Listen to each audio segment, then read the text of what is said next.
ನಮಸ್ಕಾರ ನಮ್ಮೆಲ್ಲ ರೈತ ಬಾಂಧವರೇ. ಇವತ್ತಿನ ವಿಷಯ ಏನಂದ್ರೆ ಈ ಒಡ್ಡಿಗೆ ಕಸ ಭಾಳ ಆಗೈತಿ. ಇದಕ್ಕೆ ನಾವು ಎಣ್ಣೆ ಹೆಂಗೆ ಹೊಡಿಬೇಕು ಮತ್ತು ಈ ಒಡ್ಡಿಗೆ ಹೊಡಿದ್ರಿಂದ ನಮಗೆ ಏನೇನು ಉಪಯೋಗ ಆಗ್ತದೆ ಅನ್ನೋದು ಹೇಳ್ತೀನಿ. ಇದ್ರಾಗ ಹುಳ ಇರ್ತಾವ್ರಿ, ಗದಾಡಿತ್ತಂದ್ರೆ ಹುಳ ಹಾಕ್ಕವು, ಸ್ವಚ್ಛ ಇತ್ತಂದ್ರೆ ಹುಳ ಬಳ ಏನೂ ಬರೋಲ್ಲ.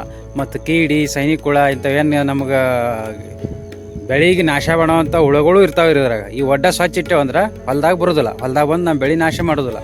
ಅದಕ್ಕೆ ನಾವು ಇದನ್ನು ಹೆಂಗೆ ಸ್ವಚ್ಛ ಮಾಡ್ಬೇಕಂದ್ರೆ, ಈಗ ಮಾರ್ಕೆಟ್ನಾಗ ರಗಡ ನಾನಾ ಥರ ಕಳೆನಾಶಕ ಬಂದಾವು, ಅವು ತಂದು ನಾವು ಸ್ಪ್ರೇ ಮಾಡಬೇಕು. ಯಾವ ರೀತಿ ಸ್ಪ್ರೇ ಮಾಡ್ಬೇಕು ಅನ್ನೋದು ವಿಡಿಯೋದಾಗ ತೋರಿಸ್ತೀನಿ ರೀ. ಈ ಸದ್ದ ಎಷ್ಟು ಪ್ರಮಾಣದಾಗ ಹಾಕಬೇಕು, ಎಷ್ಟು ಲೀಟ್ರ್ ಟ್ಯಾಂಕ್ನಾಗ ಹಾಕ್ಬೇಕು ಅನ್ನೋದು ತೋರಿಸ್ತೀನಿ, ಮತ್ತು ಹೆಂಗೆ ಸ್ಪ್ರೇ ಮಾಡ್ಬೇಕು ಅನ್ನೋದು ತೋರಿಸ್ತೀನಿ ನಾನು. ಒಡ್ಡಿ ಹೊಡಿದ್ರಿಂದ ಭಾಳ ಅನುಕೂಲ ಆಗ್ತದೆ. ಇಲ್ಲಿ ನೋಡಿ ರೈತ ಬಂದವ್ರೆ, ಇಲ್ಲಿ ಎಷ್ಟೊಂದು ಕಾಂಗ್ರೆಸ್ ಎದ್ದದ. ಇದಕ್ಕೆಲ್ಲ ನಾವು ಹೆಂಗೆ ಸ್ಪ್ರೇ ಮಾಡ್ತೀವಿ, ಎಷ್ಟು ಪ್ರಮಾಣ ಹಾಕ್ತೀವಿ ಅನ್ನೋದು ತೋರಿಸ್ತೀನಿ ಈಗ.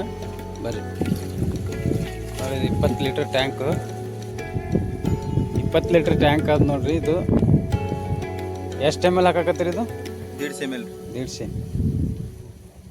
150 ml ಹಾಕ್ತೀವಿ. 150 ml ಹೊಕ್ಕದ? ಹಾಂ, ಹೋಗ್ತೈತಿ.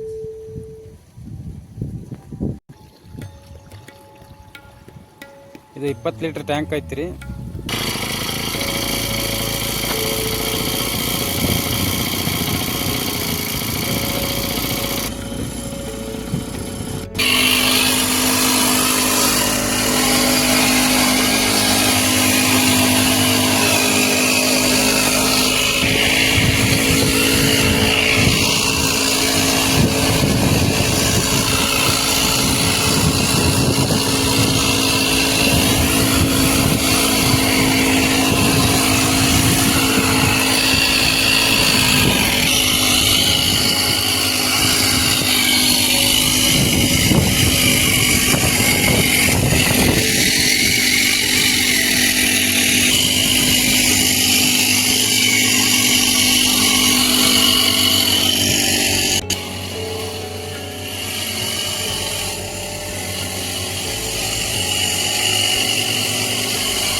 ಹಿಂಗೆಲ್ಲ ಸೆಟ್ ಪಟ್ಟ ಎಲ್ಲ ಕದಾಡಿ ಇಡಬಾರ್ದ್ರಿ ಹಿಂಗೆಲ್ಲ.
ಈ ಥರ ನಾವು ಸ್ಪ್ರೇ ಮಾಡಿಕೊಂಡು ಸ್ವಚ್ಛ ಇಟ್ಕೊಂಡೇವು ಅಂತ ಹುಳ ಯಾವುದು ಇರೋದಿಲ್ಲ. ಮತ್ತು ಇನ್ನೊಂದು ಏನಂದ್ರೆ, ಕೀಡಿ ಪಾಡಿ ಯಾವರೇ ಇಲ್ಲಿ ಹುಳ ಒಡ್ನಾಗಿದ್ದರೂ ಸತ್ತೋಕ್ಕವು. ಮತ್ತು ಆದಷ್ಟು ಗದಾಡಿ ಇಟ್ಕೊಬಿಟ್ರಿ, ಹುಳ ಉಪ್ಪಡಿ ಬರ್ತಾವೆ. ಒಡ್ಡ ಸ್ವಚ್ಛ ಇಟ್ಕೊಂಡ್ರೆ ಹೊಲ ಬೆಳೆನೂ ಚಲೋ ಇರ್ತದೆ, ಬೆಳೆ ನಾಶನೂ ಆಗಲ್ಲ. ಯಾಕಂದ್ರೆ ಹುಳ ಉಪ್ಪಡಿ ಒಡ್ನಾಗಿರೋದ್ರಿಂದ ಕೀಡಿ ಪಾಡಿ ಅವ ಸತ್ತೋಗ್ಬಿಡ್ತಾವೆ.